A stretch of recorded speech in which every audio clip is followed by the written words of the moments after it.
En La Ventana acontece, que no es poco, un relato personal de la historia, con Nieves con Costrina, Cadena SER.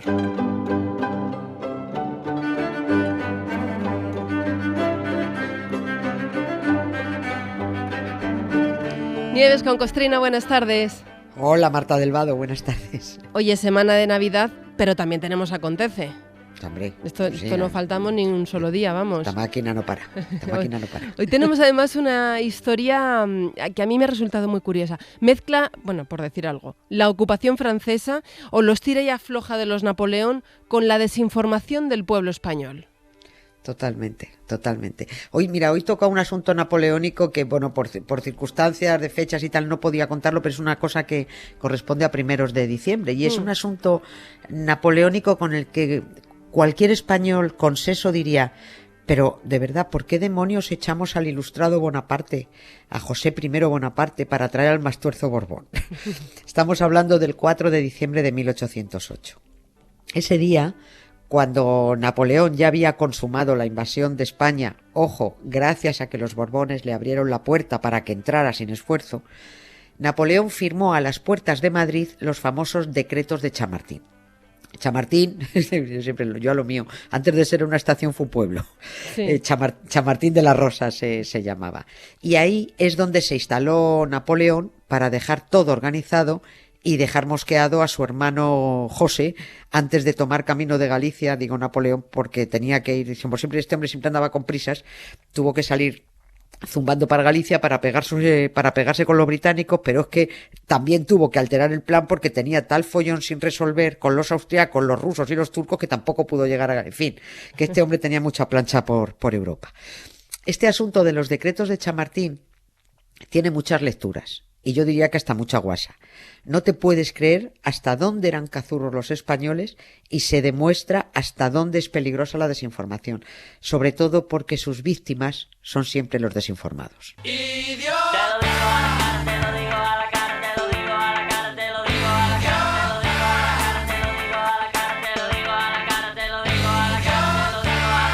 Oye, pero vamos a explicar primero qué decían o en qué consistían esos decretos de Chamartín. Pues mira, si eran solo 4, pero muy importantes, y eran muy claritos, muy efectivos, porque esos 4 decretos reformaban de un plumazo la arcaica y cateta administración española, que es lo primero. Llega Napoleón y dice esto, ¡pum!, 4 cosas para arreglarlo. El primer decreto suprimía todos los derechos feudales. El segundo decreto abolía la Inquisición. El tercero suprimía 2/3 de los conventos existentes, confiscando sus bienes para financiar la administración y para indemnizar a los damnificados por la guerra. Y el cuarto decreto suprimía las aduanas interiores. Pues mira, a mí los 2 decretos que más me ponen, los 4 me parecen magníficos, pero los 2 decretos que más me ponen son el segundo y el tercero, ¿no? ¿El de la Inquisición? Claro, el de la Inquisición y el de la supresión de 2... Claro, es que se suprimían 2/3 de los conventos porque es que monjas y curas vivían a la sopa boba en propiedades que ocupaban manzanas enteras, claro. Sí que eran los propietarios de casi todo. Napoleón argumentó su decisión para cargarse la Inquisición diciendo que era, y abro comillas, el tribunal contra el cual estaban reclamando el siglo y Europa. Los sacerdotes deben guiar las conciencias, pero no deben ejercer jurisdicción ninguna sobre los ciudadanos. ¿Dónde está el problema aquí? Porque así tenía que ser. Claro. Bueno, yo por estas cosas amo a Napoleón. Por otras no, pero por estas sí. Y precisamente por esto mismo, por estos decretos, el rey José I Bonaparte se agarró un cabreo del 7 porque se sintió ninguneado. Pero va a tener que ver con una cuestión de competencias, ¿no? Porque fue Napoleón el que firmó los decretos, aunque el rey era José. Claro, es que como Napoleón no me tomen todo, era un mangoneador mayor de Europa, pero claro, es que José I ya era el rey desde hacía 7 meses, que era eso de que Napoleón firmara unos decretos, era dejarle como un trapo. Claro. Esos decretos los tenía que decretar el rey, no Napoleón. Claro. José Bonaparte, estamos hablando del día 4 de diciembre, bueno, pues José Bonaparte el día 8 de diciembre escribió a su hermano amenazándole con renunciar al trono de España. Porque vino a decir, ¿a qué dimito? Le dijo, ¿te quedas tú con este fregado en el que me has metido? si me has encajado, porque él no quería ir ahí, pero si me has encajado como rey en este país, reino yo, y dejas de tú meter mano. José I además quería entrar con vaselina en España, quería entrar con prudencia. Sabía que todos los españoles eran sus enemigos. Claro. No quería entrar como un elefante en una cacharrería porque bastante difícil lo tenía, con todo el mundo en contra, menos los intelectuales y los progresistas, los que llamaron los afrancesados. Pero yo la verdad es que en esto estoy más con Napoleón que con José.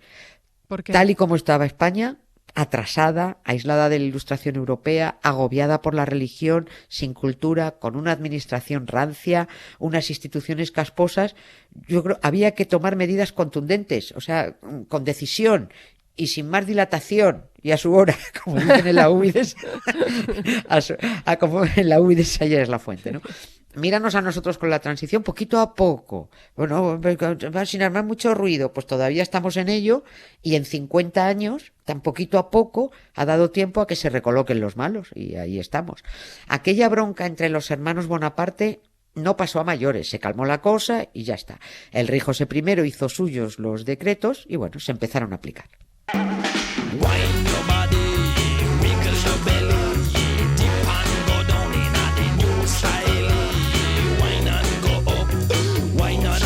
Pero no hubo nada que fuera bien recibido por los españoles, la abolición de la Inquisición, por lo menos.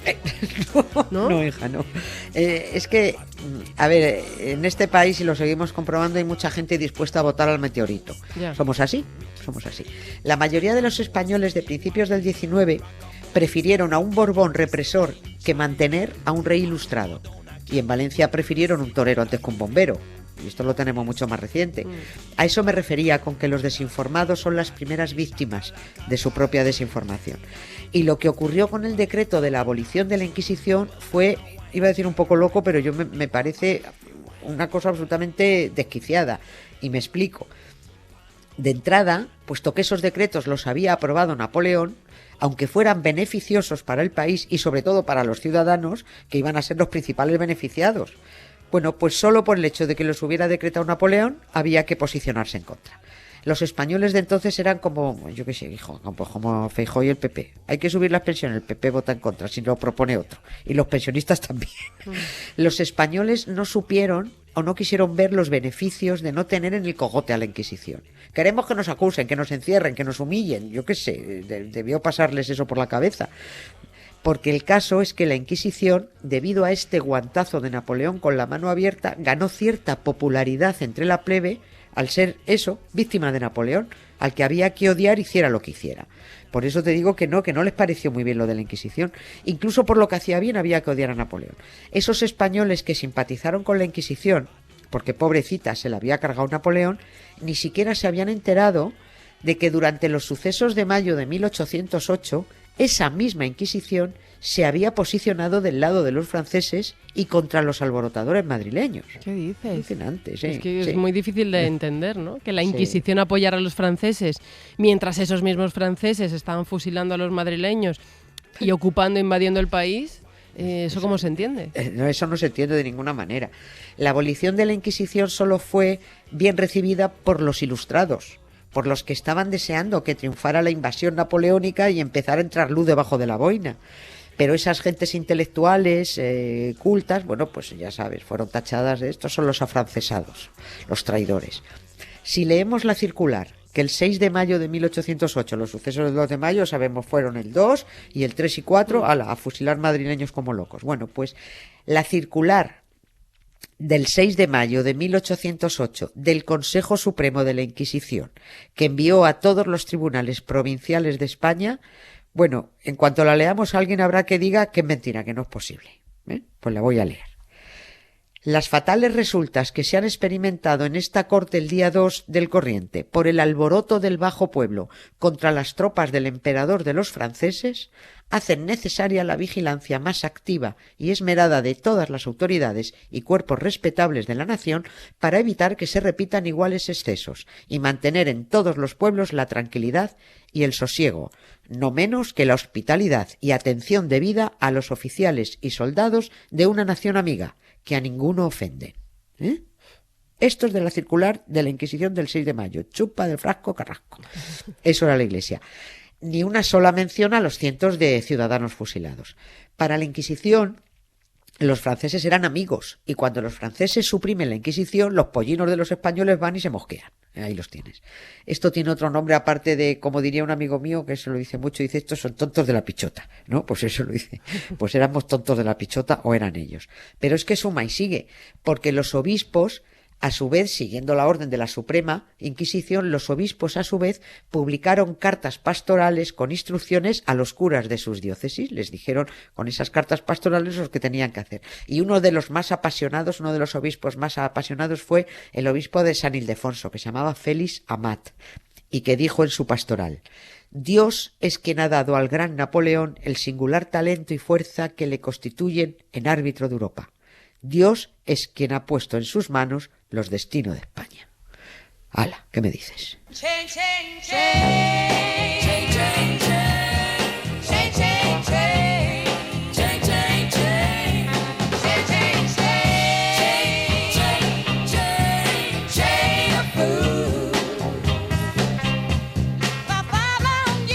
Bueno, pues entonces imagino que si a los españoles o al pueblo les pareció mal la abolición de la Inquisición, que redujeran las órdenes religiosas, les pareció fatal, ¿no? Bueno, eso... A pesar de que era el pueblo el que iba a recoger los beneficios. Totalmente, porque es que eso iba a ser para el Estado y además para pagar indemnizaciones de guerra. Pero no, los españoles ni lo entendían ni lo aceptaban, porque es que además es que el índice de analfabetismo era altísimo. Porque los ciudadanos estaban adoctrinados para decir solo amén. Es que la educación estaba exclusivamente en manos de la Iglesia. El rey José I lo que hizo fue reunificar las órdenes religiosas, para entendernos, juntar a los del mismo club en un solo convento, porque es que tenían propiedades gigantescas, salpicadas, si ponemos el caso de Madrid, pues salpicadas por todo Madrid, que además todavía se pueden ver muchas. Por la zona centro te encuentras un convento cada 200 metros, que ocupan manzanas enteras. Mira, en su momento había 4 conventos de dominicos, 3 de agustinos, 2 de trinitarios, 2 de mercedarios, 5 de monjas, 2 de carmelitas, 2 de escolapios. Y no sigo porque la lista es larguísima. Todo esto en la pequeña Almendra de Madrid. Bonaparte, y me remito como ejemplo a un documento concreto en el que se dio la orden de cómo optimizar el espacio de 5 conventos monacales, ordenaba que los 2 conventos benedictinos se reunieran en uno, que es razonable, y que el otro fuera desamortizado porque estaba en medio de Madrid, abro comillas, perjudicando mucho a su población, con una parroquia muy extendida por privilegios exorbitantes en perjuicio de los derechos de los demás párrocos. O sea que en realidad era bastante moderado en las decisiones. Y otros dos conventos, que eran los conventos de San Bernardo y San Basilio. San Basilio estaba detrás de la SER, en la calle Desengaño. Sí. Bueno, pues esos 2 conventos, decía Bonaparte, podrán reunirse en el de San Basilio de San Basilio por la situación y capacidad del edificio, pues aunque son de diferente orden, su regla primitiva es la misma. O sea que todo se hizo como con mucha corrección hacia las órdenes religiosas. Sí, ya te digo que José I Bonaparte intentaba entrar con prudencia, pero hombre, que la Iglesia ya estaba pasando ya estaba pasada por todos los lados. En realidad los curas y las monjas iban a seguir viviendo a la sopa boba, pero el inmenso patrimonio del que disponían y que encima había que mantenérselo, eso se iba a reducir a 1/3. Primero, para ordenar la ciudad urbanísticamente, y segundo, porque con la venta de esos terrenos o la reutilización de esos espacios para instituciones públicas, pues todo el mundo ganaba, la administración y los ciudadanos. Pero bueno, ya no fue posible todo. Al final todo se fue al garete, volvieron los Borbones, volvieron los Mastuerzos, volvió la Inquisición, volvió el pobre a su pobreza y el señor cura a sus misas. Se acabó la fiesta de la Ilustración.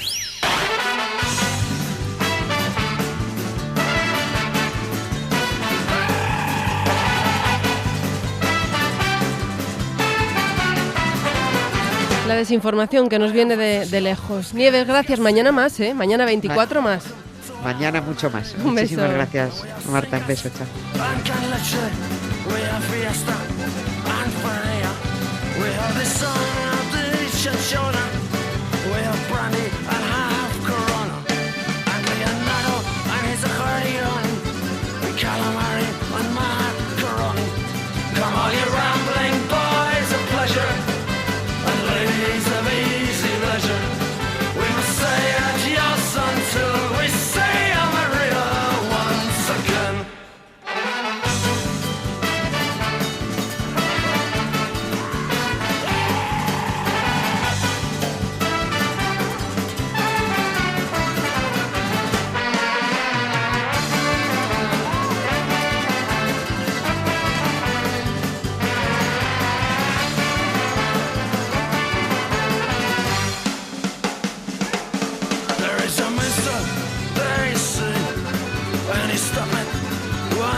Quilly killer done for me.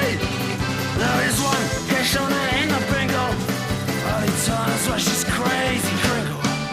As he pulls up the doll's head laughing, and Miraldo throws his body in the sea. Oh, you rambling boys of pleasure, with ladies of easy leisure, we must say adios until we see Maria once again.